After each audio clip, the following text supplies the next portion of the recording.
하나님의 말씀 봉독하겠습니다. 요한복음 21장 24절과 25절 말씀입니다. 신약성경 184면 어간에 있습니다. 요한복음 21장 24절과 25절 말씀입니다. 이 일들을 증언하고 이 일들을 기록한 제자가 이 사람이라. 우리는 그의 증언이 참된 줄 아노라. 예수께서 행하신 일이 이 외에도 많으니 만일 낱낱이 기록된다면 이 세상이라도 이 기록된 책을 두기에 부족할 줄 아노라. 아멘. 요한복음이 끝나는 이 결구는 우리의 기대와 좀 다릅니다. 요한복음을 시작하는 1장에서는 태초에 말씀이 계셨고 이 말씀이 하나님과 함께 하셨고 이 말씀은 하나님이시며 모든 창조된 것이 그로 말미암고 그가 관계되지 않은 창조물은 없다.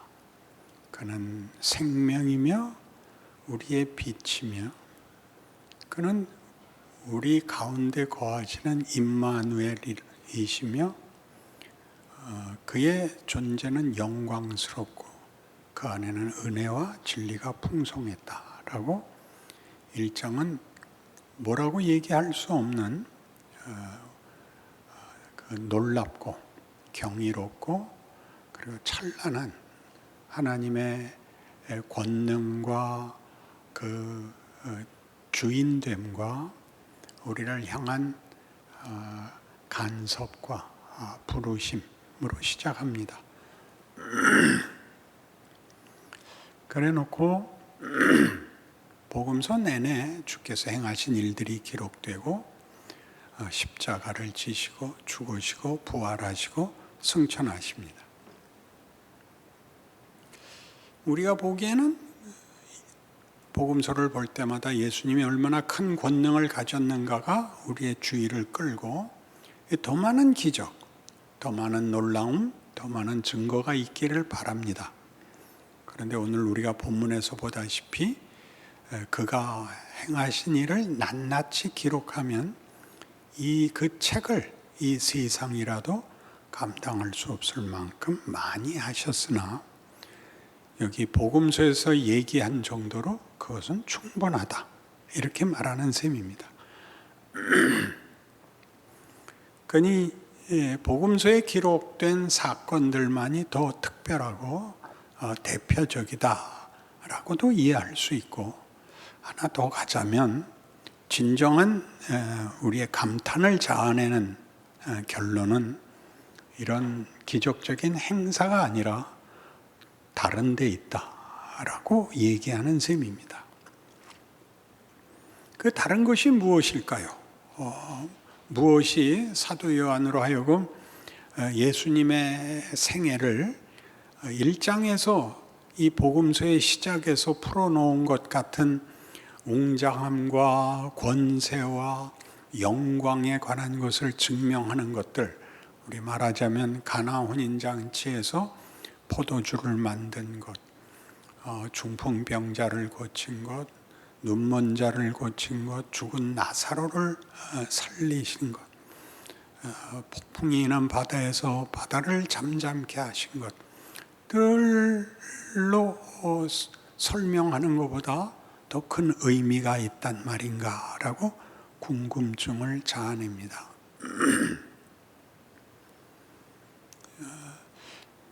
요한복음에서 특별히 강조되는 것은 예수님의 오심이 가지는 결과, 목적이 우리로 하여금 예수님 같게 하겠다는 것이 아주 반복적으로 등장하는 그 가르침입니다.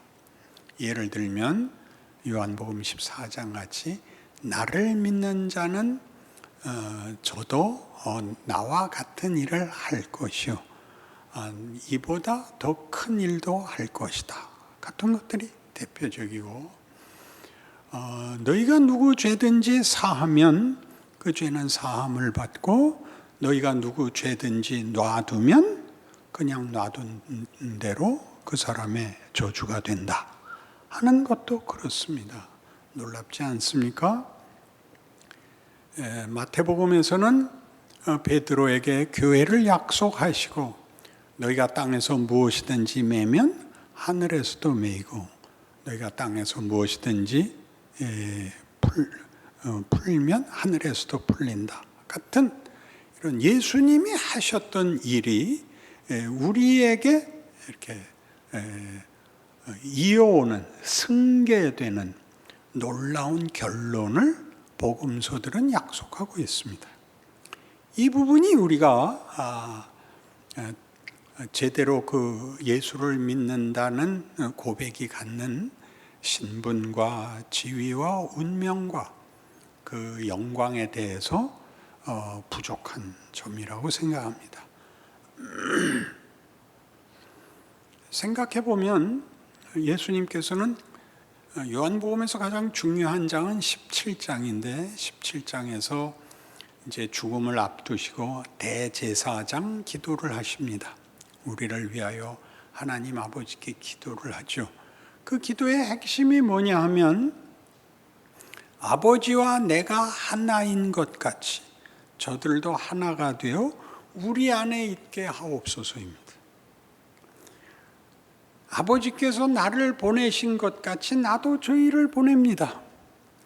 아버지께서 나를 보내사 아버지께서 나를 사랑하신 것을 세상으로 알게 하신 것 같이 내가 저들을 보냄으로 하나님께서 나를 사랑한 것 같이 저들도 사랑한 것을 세상으로 알게 하옵소서. 그리하여 세상으로 하여금 하나님의 사랑을 받는 자리에 들어오게 하시고 하나님의 사랑을 받는 자로 들어오면 그들이 곧 내가 하나님과 가진 영광, 연합, 기쁨에 참여하여 그것들이 증거되는 존재가 되게 하옵소서. 이렇게 기도가 이루어져 있습니다. 그러니 예수님께서 이 땅에 오신 것은 이 땅에 오셔서 해야 할 일이라는 사명과 속죄, 사역으로 인하여 오심이 그 의미가 조금 약화되는 그 경우가 많은데 예수님의 오심은 일단 그것으로 이미 다 이루어진 것입니다. 주께서 오셔서 하실 일을 실패하실 리가 없기 때문에 그가 오심으로 이미 그의 탄생에 천군 천사가 하늘에는 높은 곳에서는 하나님께 영광이요 땅에서는 기뻐하심을 입은 사람들 중에 평화로다 라는 찬송을 할 수 있었던 것입니다. 그렇게 성경은 예수의 오심이 그래서 하나님이 우리와 함께 하신다라는 뜻을 이해했습니다. 그러니 예수께서 우리와 함께 함으로써 인류 역사는 하나님을 배반한 자리에서 하나님이 찾아오심으로 하나님과 묶인 세상으로 바뀝니다. 모든 인류는 모든 역사는 하나님의 호의, 긍휼, 자비, 구원, 회복, 영광으로 가게 되어 있습니다. 역사의 끝은 심판, 종말입니다. 심판은 잘못한 것을 벌 주는 것보다 죄를, 사망을 멸하는 것입니다.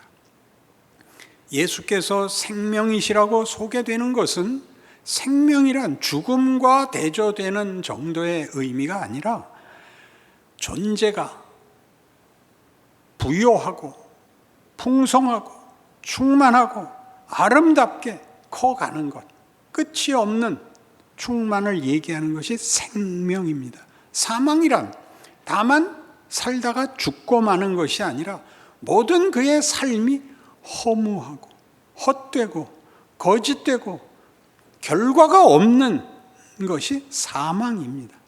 이렇게 대조되는 차원에서 아버지께서 나를 보내시고 내가 아버지의 기쁘신 일, 아버지께서 기뻐하시는 일은 우리를 그의 자녀로 부르시며 사랑하시며 회복하시는 일을 기뻐하시는 일을 하러 오신 것이요. 그것이 예수께는 영광이요, 기쁨이요, 아버지의 뜻이요. 불러낸 우리 예수를 믿는다고 고백하는 모든 성도들의 새로운 지위, 새로운 신분이 된다고 얘기하는 것입니다. 그러니 여러분 생각해 보십시오. 가나 혼인잔치에 기쁨을 만들어내는, 가나마다 현장에서 잡힌 여인에게 나도 너를 정죄하지 아니하노니 가서 다시는 죄를 짓지 마라 라는 용서와 회복의 기회가 주어지듯이, 날 때부터 안 못 보던 소경이 눈을 떠 보라 라는 주의 말씀에 눈을 떠 밝히 세상을, 사물을 볼 수 있게 되는 것까지 우리의 존재는 다른 존재가 되는 것입니다. 우리의 존재가 다른 존재가 되는 것은 우리가 말씀이 육신이 되어 우리 가운데 거하심에 우리가 그 영광을 보니 은혜와 진리가 충만하더라를 보는 것입니다.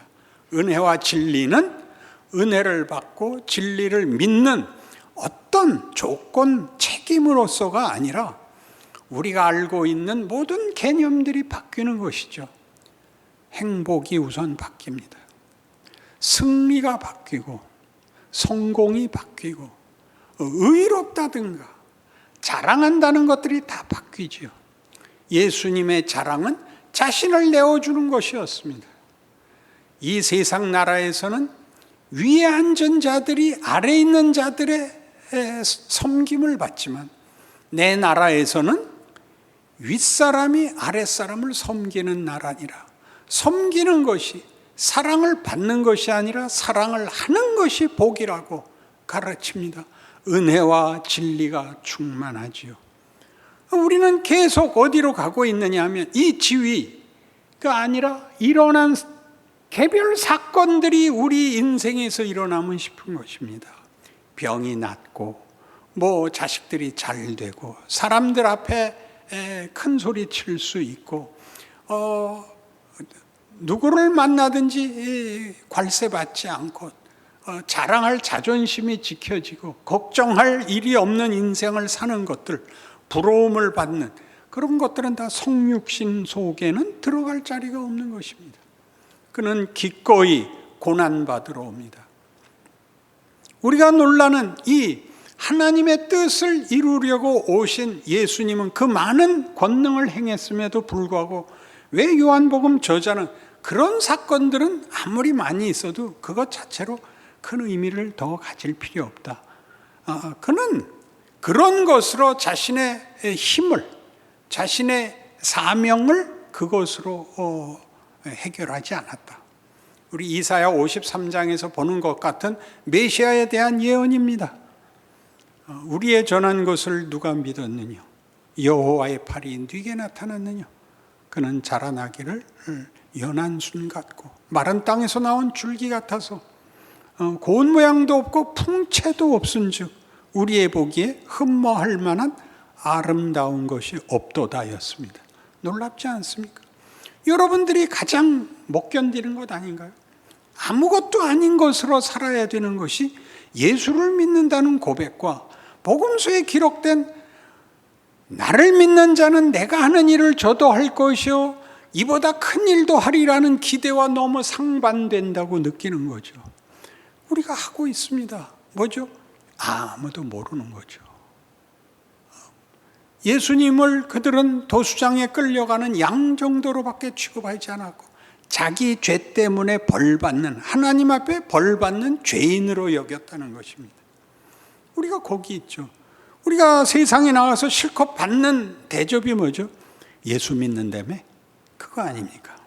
얼마나 그 관세와 조롱의 크기가 굉장합니까? 예수님께서 친히 당한 겁니다. 네가 하나님의 아들이거든 내려와 보라. 이건 정말 부들부들 떨리는 이야기죠. 그러나 이런 것들보다 우리가 받은 지위가 얼마나 크냐.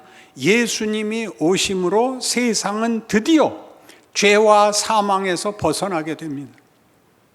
하나님의 사랑과 영광의 지위와 신분과 기회와 과정과 운명을 가지게 됩니다. 그렇게 예수님은 오시죠. 예수님이 오신 것으로, 예수님이 우리 손에 죽는 것으로 사망까지도 폭력까지도 다 구원이 되죠. 다 바뀌죠. 바뀌지요. 그의 영광을 보니 은혜와 진리가 충만하더라입니다. 우리의 삶이, 우리 자신이 어떤 존재이며 예수를 믿는다는 고백이 우리에게 준 지위가 무엇인지에 대하여 깨닫게 되자 무슨 기적이 일어나고 무슨 보상을 받고 하는 것들은 다 별게 아닌 것이 되는 것입니다. 내가 살아있고 내가 이 시대에 보냄을 받았다면 하나님은 이 시대에 나를 인하여 빛을 비추시고 생명을 베푸시고 그리고 은혜와 진리를 베풀고 계시다라고 이해하는 것입니다. 세상은 우리를 그렇게 대접하지 않죠. 예수님께 그랬듯이 말입니다. 예수님께 그리했듯이. 그러나 우리는 이미 부활을 보고 있고 이미 종말을 보고 있어서 결과론적으로 역추적하여 지금 우리가 그렇게 될 권세와 우위를 점하고 있어야 된다. 우리가 힘을 갖고 있어야 된다라고 왜곡시키고 있는 것입니다. 그게 뭐 잘못이냐? 그렇게 되면 위대할 수 있는 기회가 없습니다. 사랑하며 섬기며 용서하며 그렇게 하나님이 예수를 보냄으로써 자신을 증명하신 하나님의 거룩하심이 뭐냐? 하나님의 거룩하심은, 하나님의 권능은 사랑입니다. 하나님은 사랑이시라. 그렇게 요한일서가 증언을 하듯이 말입니다. 사랑을 한다는 것은 이 세상의 다른 것으로는 대체할 수 없는 것입니다. 사랑이란 쉽지 않죠. 사랑은 오래 참는 것이기 때문입니다. 왜 오래 참는 것으로 시작하죠? 상대가 완성되기를, 상대가 복받기를 바라는 마음으로 참는 것입니다. 그가 우리가 가진 복을 알고 우리에게 허락된 은혜가 그에게도 작용하기를 기다려주는 것, 기회를 주는 것, 그것이 사랑이죠. 우리는 심판을 빨리 도입하려고 합니다. 심판을 도입하려는 이유는 폭력을 행사하기 위함입니다. 폭력을 행사하려는 이유는 내가 지금 만족하고 있지 않기 때문입니다. 모든 성도들이 하는 가장 간절한 소원이 뭔데요? 하나님 언제까지니까입니다. 시편 13편의 대표적인 이스라엘 백성들의 역사 내내 울부짖었던 고난의 기도문이고 신약 시대에도 동일한 기도문이 언제나 올려지고 있습니다. 너무 힘이 들어서 예수님도 그러셨습니다. 나의 하나님 어찌하여 나를 버리시나이까 까지 우리를 몰아넣습니다. 겟세마네 기도에서 제가 그렇게 언급을 했었습니다. 아버지여 할만하시거든 이 잔을 내게서 비켜주옵소서. 성자 하나님의 요청에 성부 하나님이 더 가자 그랬다고 내가 그 장면을 해석했었습니다. 우리 배너에서도 그렇게 나오죠. 노예로 팔려가던 도중에 우물을 만나고 목마른 입술에 물 한 잔 먹고 싶은데 간수가 못하게 하죠. 저놈한테 물을 주지 마. 예수님이 와서 줍니다. 뭘 안 해주죠? 풀어주지 않고 그의 억울함을 해결해 주지 않고 물 먹여서 노예로 가서 살게 합니다. 물을 먹다. 이게 무슨 말인지 아시죠? 세상에서 물 먹었습니다. 정말. 왜 그 인생을 걸어야 되죠? 그가 복수를 해서는 답이 나오지 않는다를 알아가는 과정에 그것보다 더 중요한 과정은 없었을 것입니다. 우리의 인생에서 우리가 우리 좋게 하는 것이 우리의 행복이고 우리의 자랑이고 우리의 보상이라면 우리는 예수를 믿는다는 말을 감히 할 수가 없는 것입니다. 그 이름을 언급할 수가 없습니다. 이것이 뭐 그렇게 중요하냐? 그러면 행복하게 현실을 살 수가 없습니다. 예수를 믿는다고 고백해놓고 제일 많이 걸리는 이 결론, 처음부터 고백한 예수를 믿습니다가 그에게 진정한 힘이 되고 그에게 진정한 내용이 되는 데는 많은 과정, 시행착오가 필요합니다. 예수를 믿었으니 해결해 주십시오가 언제나 먼저 찾아옵니다. 예수를 믿었으니 아쉽지 않게 해 주십시오가 제일 먼저 찾아옵니다. 그것은 예수를 믿는 것마저도 자존심을 채우는 것 외에 다른 방도, 사용 방도가 없는 것입니다. 가난한 것입니다. 못난 것입니다. 이렇게 바람 빠진 풍선같이 흐물흐물 살라는 뜻이 아닙니다. 성질도 부리지 말고 뭐 질서도 없고 책임도 없고 좋은 게 좋아, 그렇게 쉽게 얘기하면 안 되죠. 성경은 우리가 하나님의 사랑의 대상이라고 얘기를 하는 겁니다. 하나님의 거룩하심을 우리에게 요구하고 있습니다. 그건 다만 도덕적인 요구가 아닙니다. 인격이 가지는, 하나님의 형상이 가지는 속성과 성품을 가지라는 굉장히 높고 높은 목표를 향한 하나님의 의지입니다. 우리가 믿음이 뭐냐라고 묻는다면, 여러분의 믿음이 왔다 갔다 한다 그래서 하는 얘기인데, 믿음은 여러분 속에서는 왔다 갔다 해도 하나님에게서는 왔다 갔다 하지 않습니다. 왜냐하면 믿음은 하나님의 의지입니다. 너 믿어야 된다라는 얘기는 하나님이 하고 있어, 하나님은 포기 안 해, 하나님은 타협할 수 없어 라고 얘기하는 것이 믿음입니다. 이걸 현실에서 사셔야 됩니다. 여러분의 현실이 여러분에게 요구하는 게 뭔가요? 이 충돌 아닌가요? 세상의 가치와 하나님의 가치의 충돌. 고린도 후서 6장에 이렇게 나옵니다.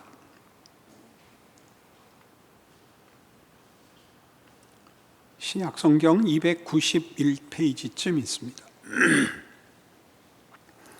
6장 1절부터 제가 읽죠. 우리가 하나님과 함께 일하는 자로서 너희를 권하노니 하나님의 은혜를 헛되이 받지 말라.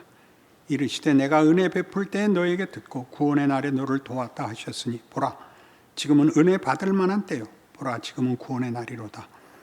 우리가 이 직분이 비방을 받지 않게 하려고 무엇에든지 아무에게도 거리끼지 않게 하고 오직 모든 일에 하나님의 일꾼으로 자천하여 많이 견디는 것과 환난과 궁핍과 고난과 매맞음과 갇힘과 난동과 수고로움과 자지 못함과 먹지 못함 가운데서도 깨끗함과 지식과 오래 참음과 자비함과 성령의 감화와 거짓이 없는 사랑과 진리의 말씀과 하나님의 능력으로 의의 무기를 좌우에 가지고 영광과 욕됨으로 그러했으며 악한 이름과 아름다운 이름으로 그러했느니라. 우리는 속이는 자 같으나 참되고 무명한 자 같으나 유명한 자요 죽은 자 같으나 보라 우리가 살아있고 징계를 받는 자 같으나 죽임을 당하지 아니하고 근심하는 자 같으나 항상 기뻐하고 가난한 자 같으나 많은 사람을 부유하게 하고 아무것도 없는 자 같으나 모든 것을 가진 자로다. 세상이 왜 못 알아보죠? 세상이 욕심내는 걸로 우리는 보배를, 우리의 내용을, 우리의 무기를 갖고 있지 않습니다. 우리가 가진 자랑들은 세상은 몰라봅니다. 세상은 한 번 죽고 말 인생을 사는 것이고 우리는 영생을 사는 자들입니다. 저들은 어차피 죽을 것을 사는 것이고 우리는 어차피 이길 것을 사는 것입니다. 그렇게 하루하루가 소중합니다. 하루라는 현장, 실제 상황에서 우리가 가지고 소원하고 믿는 바가 내 삶의 현장 속에서 피력될 수 없다면 그러면 그것은 내 것이 아니며 그것은 헛된 것입니다. 죽어서 천국 가면 받을 보상으로 뒤로 밀 문제가 아닙니다. 지금 해보라는 것이요, 지금 만들어지라는 것입니다. 이 인생 앞에 부름을 받았습니다. 그러니 예수님께서 성경에 기록되지 않은 그 많은 기적들, 그걸 책으로 쓰면 세상이 그 책을 다 감당할 수 없이 많은 그 기적들을 오늘 왜 내 인생에서 한 번도 안 해주시는가? 이렇게 묻는 원망 속에 살고 있다면 아주 잘못하는 것이죠. 이미 기적 속에 있지 않습니까? 우리가 말하자면 임마누엘이 된 거죠. 이 세상에서는 우리가 생명이 됐고 우리가 하나님의 영광 안에 있으며 그 영광은 은혜와 진리를 내용으로 하고 있습니다. 이것이 우리의 존재입니다. 소돔 고모라를 멸하러 가서 의인 10명이 있으면 이라고 얘기한 것 같이 우리 시대와 우리 사회와 우리 이웃과 역사 앞에 하나님의 일하심의 실제적인 증거들이요, 권능이요, 기적이요, 소망인 우리들입니다. 그 인생을 이해하시는 신앙으로 하루하루를 승리하시기 바랍니다. 기도하십시다. 하나님 아버지, 은혜를 감사합니다. 우리에게 큰 권능을 주셨습니다. 그 권능은 아버지의 기쁘신 뜻이요, 예수께서 십자가를 지신 은혜요, 진리요, 영광입니다. 이 세상을 살리고 인간을 인간답게 하며 우리 인생을 복되게 하는 참다운 내용이 여기에만, 이 약속, 하나님의 약속과 의지 속에 있습니다. 그 인생을 살게 됐으니 승리하게 하옵소서. 스스로를 위하여, 이웃을 위하여, 하나님이 보내신 이 세상을 위하여 눈 멀고 병들고 분노하고 보복하고 자멸하는 이 악한 세태 속에서 우리가 생명과 길과 소망이 되게 하옵소서. 예수님 이름으로 기도합니다. 아멘.